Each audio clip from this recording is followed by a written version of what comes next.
en el tractor parece. Accedimos al testimonio del menor que acompañaba a Camilo Catrillanca. Corre, empújate con los pies, hombre. ¿Primero gritan o primero disparan? Primero los dispararon. Yo en ningún momento escuché que los dijeran alto ahí o paren. Ya, pero es un buen defensa y me voy a ganar cagando. Yo lo único que escuché en ese momento fueron puros disparos. Me hago así, quedo de espalda, el carabinero venía atrás y yo quedo así.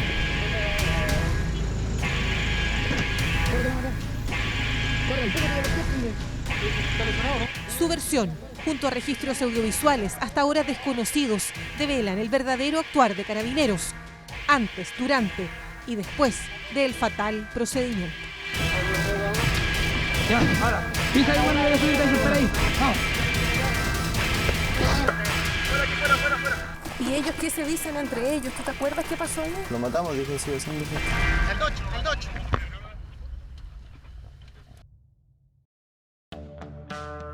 Esta es la primera vez que el adolescente que acompañaba a Camilo Catrillanca entrega su versión ante un medio de comunicación. ¿Tú sentiste los balazos cerca tuyo? ¿Pasaron cerca tuyo? Sí, porque en el wincher la pintura saltó. Yo vi cómo saltó la pintura. ¿Al lado tuyo? Sí. ¿Y Camilo qué te decía? El peine se dio vuelta y después cuando lo devolvimos me decía que me agachara. El testimonio y las imágenes que aquí verá revelan detalles de un procedimiento de Carabineros en el que muere un joven mapuche, padre de una niña de 6 años y otra en camino. Una bala calibre 5,56 proveniente del armamento de guerra que usaban los efectivos del GOPE impacta en su cabeza por atrás.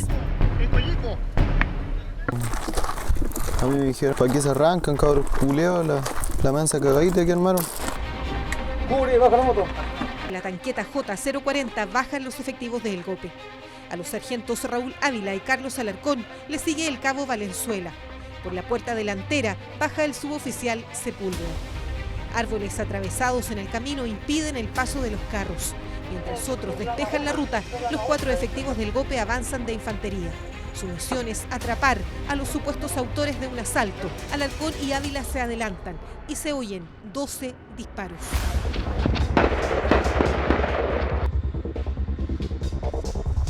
Siempre acompañado de su padre, el adolescente nos recibe en la Araucanía. Allí nos relata su historia. En junio cumplirá 16 años. Asegura que nunca escapó de Carabineros. Solo intentaron huir de las balas porque la ráfaga de disparos los sorprendió en el camino. ¿Y Camilo qué te decía? El peine se dio vuelta y después cuando lo devolvimos me decía que me agachara. ¿Y te agachaste? Sí. ¿Cuándo te diste cuenta que Marcelo estaba herido? Cuando el tractor dejó de pisar el acelerador. Y miro hacia el lado y ahí estaba el peine, botando un líquido amarillo por la nariz. ¿Y ahí qué hiciste? Levanté las manos, traté de frenar un poco el tractor y me bajé. Y el carabinero ya llegó al tiro. ¿Y cómo te bajaste? ¿Te acuerdas? Salté. Saltaste. ¿Y te dirigiste hacia dónde? Quedé en el camino, con las manos arriba, dándole la espalda al carabinero. ¿Y no te dio miedo que te siguieran disparando? En ese momento no. El sargento Ávila es quien adopta este procedimiento con el menor. Me dijo que estuviera quieto en el suelo porque me tenía apuntado. ¿Con un pie encima, con su cuerpo? ¿Cómo te La rodilla. En un momento me tocó la rodilla. ¿Su rodilla estaba encima tuya? En mi espalda. Y apuntado aquí en la cabeza me tenía. El sargento Raúl Ávila intenta con esta maniobra que el adolescente a quien lleva esposado se arrodille. El menor se mantiene en equilibrio, pero la fuerza de Ávila sobre él hace que termine en el suelo. Ávila se retira y son los efectivos de fuerzas especiales quienes continúan con el procedimiento. Alguien señala que pueden quitarle las amarras, pero esto no sucede. Según el adolescente, es Ávila quien sube con él a la tanqueta y se encarga de su traslado junto a otros efectivos. Yo ya cuando me soltaron las amarras plásticas en la comisaría de Ercilla, cuando Me llevaron de acá de la comunidad hasta Ercilla y en Ercilla me tuvieron 10 minutos más con la amarre y yo tenía las manos moradas hinchas. ¿No te circulaba la sangre? No me circulaba la sangre. Y yo les dije, por favor, que me soltaran la amarra porque ya no sentía las manos. Y el Paco me dijo, déjalo, el weón no, le dijo. Y después me fue a soltar. El carabinero que cruza hacia la derecha es el sargento Carlos Alarcón. Actualmente está en prisión preventiva y se le imputan, entre otros delitos, homicidio y homicidio frustrado. Según los peritajes ordenados por la Fiscalía, es uno de sus disparos el que da muerte al joven mapuche. La cámara deja registro de la señal clara que Alarcón hace a otros efectivos para indicar que Catrillanca está muerto.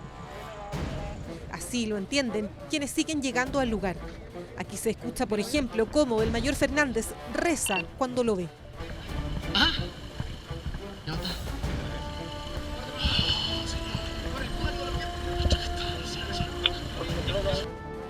Pero Camilo Catrillanca estaba aún con vida.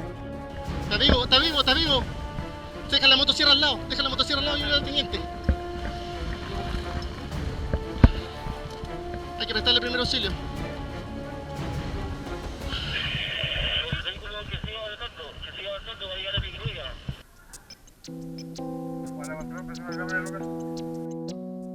Finalmente lo trasladan. El joven mapuche se resiste a la muerte. Estas imágenes corresponden a la sala de reanimación. 3 carabineros, además del equipo médico, permanecen al interior. A al menos uno de ellos se le ve participando en los procedimientos. Afuera, esto es lo que sucede cuando familiares y amigos intentan ingresar para saber sobre su estado. Procede con una granada de mano, una granada de mano. Préstamela. Pásame. Espérate.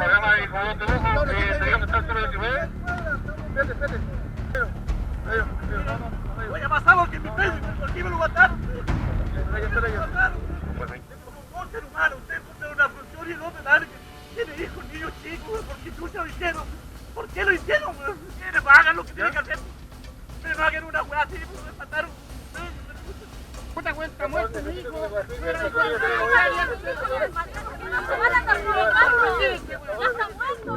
Preparan la ambulancia para trasladarlo al hospital de Victoria, pero Catrillanca no resiste y muere en este recinto en Ercilla. Gama 1, por todo cámara, 45. Picoronel, falleció, muerte 6. A esta hora.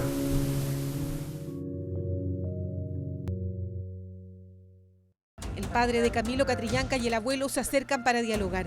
Ya se confirmó la muerte de Camilo y quieren entregar el cuerpo al servicio médico legal, pero sin carabineros. Caballero, dígame.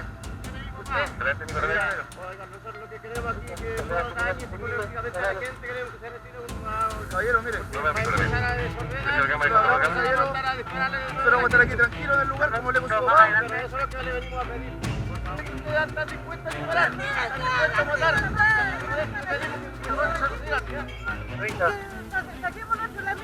Sáquenlo tranquilamente. Pero el capitán Salazar decide terminar este intento de diálogo así. ¡Se abre de mano! La patrulla de la esquina, replíguese. Lo que está 5-7 aquí en esta parte de la entrada. Replíguese. La ropa Fuera aquí, fuera. Ya, fuera acá. Mire. Fuera acá. Mientras esto sucede, el adolescente ha sido trasladado en esta tanqueta, esposado hasta Ercilla. Pisa igual, voy a subirte y saltar ahí. Vamos. Según el adolescente, es Ávila quien sube con él a la tanqueta y se encarga de su traslado junto a otros efectivos. De repente sacó la cámara que tenía en el casco. ¿Ya? Yo vi que la abrió, sacó una cuestión chica, se la metió en el bolsillo y sacó otra. Y apretó el botón rojo para grabar de nuevo. Se la puso así y me quedó mirando y me dijo: ¿qué miráis, cabrón culiao? ¿Queréis que te mate como tu peña? Me dijo. ¿Quién era ese? Este es el Ávila.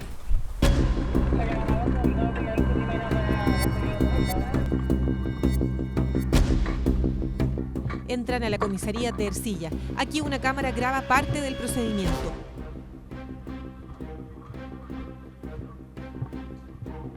Se le ve llorar. Ahora sabremos por qué. Tú estabas llorando Sí, en la comisaría en la de comisaría Arcilla. de ¿Por qué Arcilla. fue tu llanto, tu pena? Porque yo le preguntaba a los carabineros, oiga, ¿ha sabido algo de mi país? ¿Cuál? ¿El que matamos? La verdad, sí, pero si es verdad, pues weón, me decían, si lo matamos.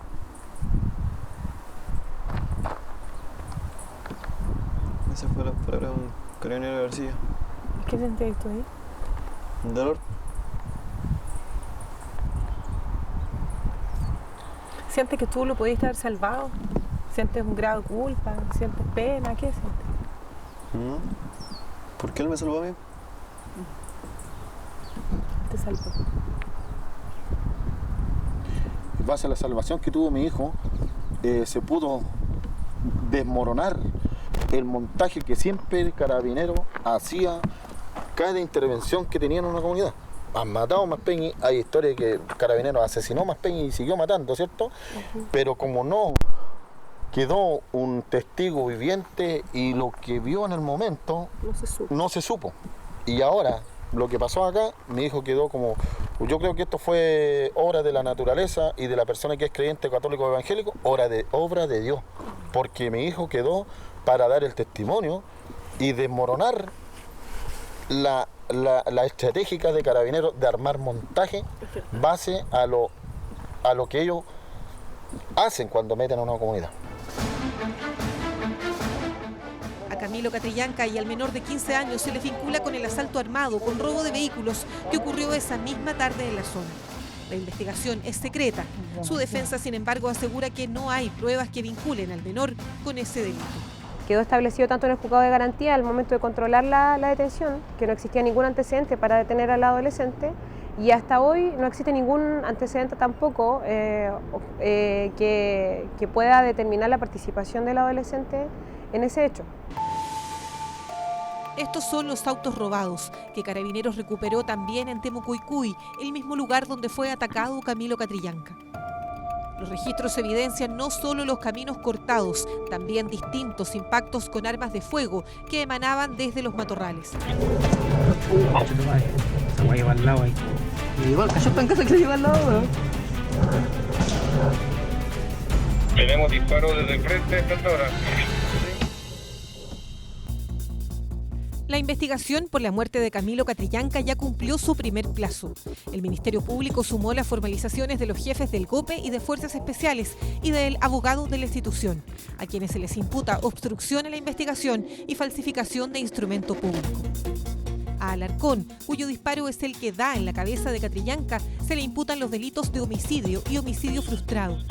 Al sargento Ávila, que percutó al menos 3 tiros, también se le imputan los mismos delitos. Si decir que alguien murió, ¿ya?, producto de una acción de un disparo, y decir que hay a lo menos 11 o 12 tiros y que por eso hay 2 personas que deben ser imputadas de homicidio, eso es absolutamente un reduccionismo en materia penal que no procede. Cada persona responde respecto de sus actos. La defensora de la niñez pretende sumar el delito de tortura. Respecto al adolescente existe un homicidio frustrado, porque precisamente el contexto que usted describe es tal cual, ¿no? Pero ese contexto donde se producen agresiones con ráfagas de disparo que evidentemente generaron un riesgo obvio para la integridad física y para la vida de este adolescente, que efectivamente por razones del azar y también por cómo Camilo le decía que se agachara para protegerse de los disparos, evitaron que él muriera, no puede hacer que desatendamos el impacto psicológico que provoca una situación tan brutal como presenciar cómo quien va conduciendo el tractor en el que él se movilizaba, que es su amigo, que es su peñi, efectivamente es asesinado por un disparo en su cabeza.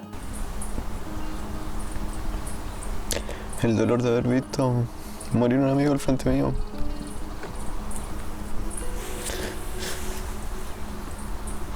Ese es el dolor que siento.